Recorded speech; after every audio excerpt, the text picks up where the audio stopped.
అందరికీ వందనాలండి.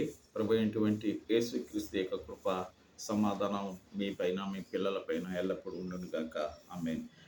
కీర్తనల గ్రంథము 102వ అధ్యాయము మొదటి 2 వచనాలు చదువుకుందాం.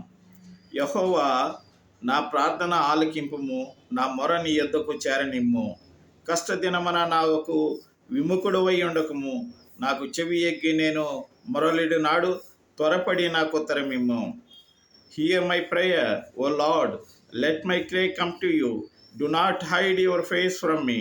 In the day of my distress, incline your ear to me. Answer me speedily in the day when I call. మా పరలోకమందున్నటువంటి మా పరమ తండ్రి, అవును స్వామి, మేము ఈ భూలోకములో నాయనా మా స్వామి కష్టాలలో, నాయనా నష్టాలలో మా స్వామి మా పని పాటల్లో మేము ఉంటుండగా స్వామి ప్రభువ మమ్మల్ని కాపాడి సహాయం చేస్తున్న తండ్రి నీకు కృతజ్ఞతలు. ఇది నా సొంత నింపి మమ్మల్ని అందరినీ కాపాడినందులకు నీకు వందనాలు. ఎవరెవరైతే కంటతడి చేత విధవరాన్లు, దిక్కులేని బిడ్డలు, నిరక్షరాశులు స్వామి అమ్మ ప్రభు ఆ బిడ్డలందరినీ కాపాడుతున్నందులకు నీకు స్తోత్రాలు చెల్లిస్తూ యేసు నామమున ప్రార్థిస్తున్నాము తండ్రి. ఆమేన్.